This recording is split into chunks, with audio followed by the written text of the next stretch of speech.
Bismillahirrahmanirrahim. Assalamualaikum warahmatullahi wabarakatuh. Bapak-bapak, ibu-ibu, mas-mas, mbak-mbak, khususnya adik-adikku sekalian yang dirahmati Allah dimanapun Anda berada. Kembali di IIB Channel bersama saya, IIB Wijayanto.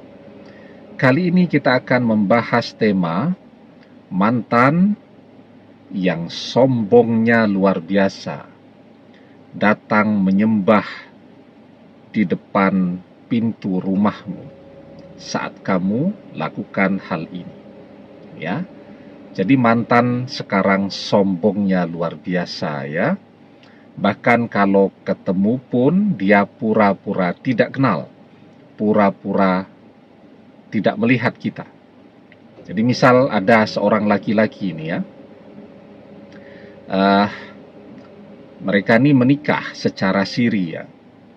Tapi kemudian karena tekanan dari orang tua si istri, dia kemudian minggir begitu kan ya. Karena kasihan dia juga kepada istrinya kalau sampai stres ya. Karena istrinya sedang menjalani pendidikan yang cukup berat. Kalau terlalu banyak pikiran nanti pendidikannya bisa jadi terbengkalai. Nah, jadi dia mengalah nih, menyingkir. Tapi kan namanya suami tentu ada, atau rasa kangen itu kan selalu muncul. Nggak taunya setelah beberapa bulan dia menyingkir, istrinya ini sudah betul-betul berubah. Ya, si suami ini ya, kangen ya.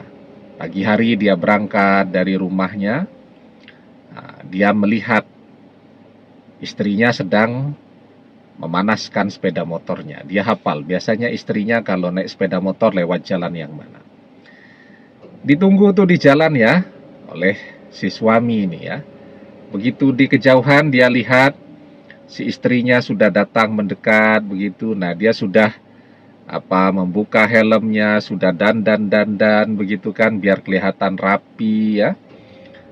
Jalannya kecil saja kan, misal jalannya cuman muat dilewati oleh satu mobil ya. Kalau dua mobil papasan, yang satu harus berhenti dulu, artinya jalannya kecil ya. Jalan kecil itu kan tidak mungkin ya orang tidak melihat kalau ada orang yang berdiri di pinggir jalan. Nah, dia sudah senyum-senyum begitu bahagia ya, mungkin istrinya bersedia untuk ngobrol 3-5 menit ya, untuk melepaskan rasa rindu. Cuman mau bertanya kabar saja.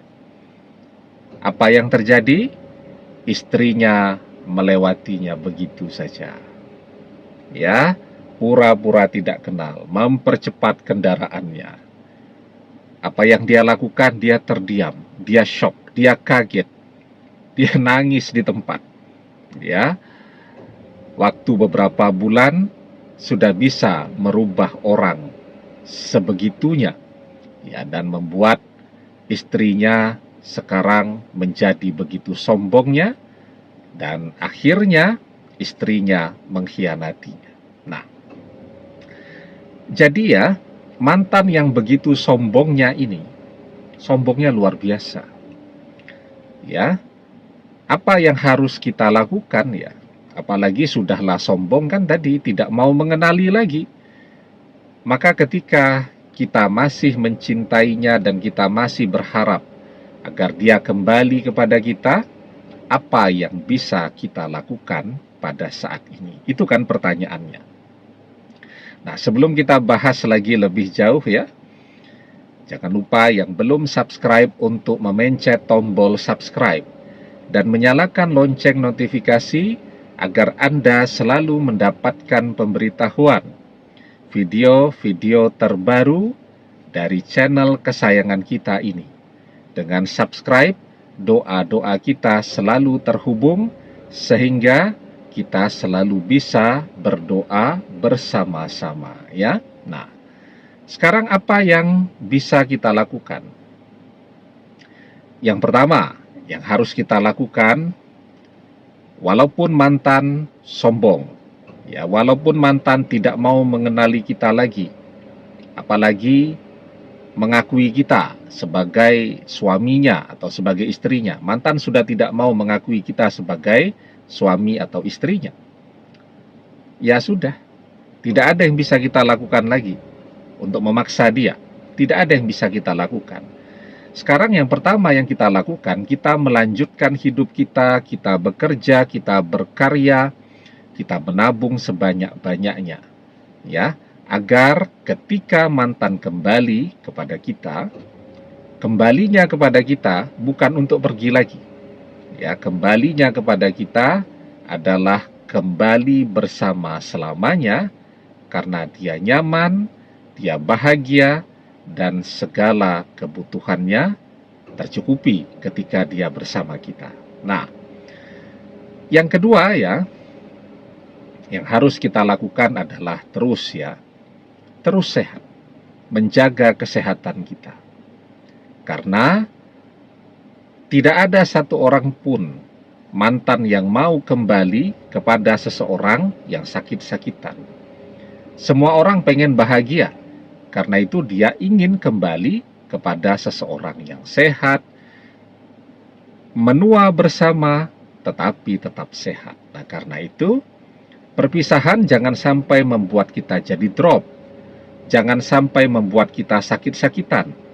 Karena orang yang berpisah sedih, biasanya jadi istirahatnya kurang, tidak bisa tidur, ya.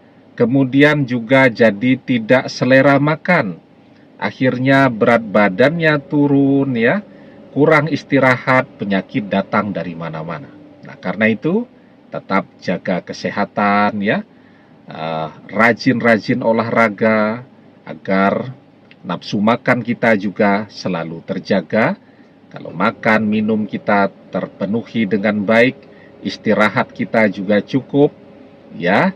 Nah, insya Allah ya, kita akan sehat dan baik-baik saja. Itu modal yang sangat penting yang kedua. Yang ketiga nih, mantan akan datang sendiri kepada kita. Ketika sekarang yang menjadi tujuan hidup kita adalah akhirat. Ya, jadi mantan sudah tidak bisa kita kejar. Biarkan dia yang mengejar-ngejar kita. Mantan sudah tidak bisa kita kejar. Biarkan dia yang mengejar-ngejar kita.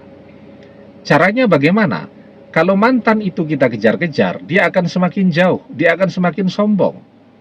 Tetapi ketika akhirat yang kita kejar, maka dunia yang akan datang mengejar-ngejar kita. Mantan yang akan datang mengejar-ngejar kita.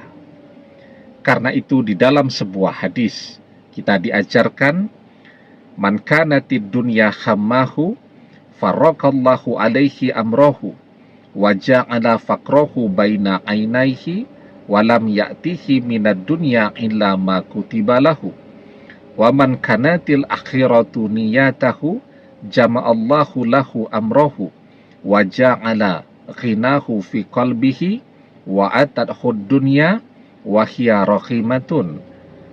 Barang siapa tujuan hidupnya adalah dunia, maka Allah akan mencerai-beraikan urusannya, menjadikan kefakiran di kedua pelupuk matanya, dan ia tidak mendapatkan dunia kecuali menurut ketentuan yang telah ditetapkan baginya.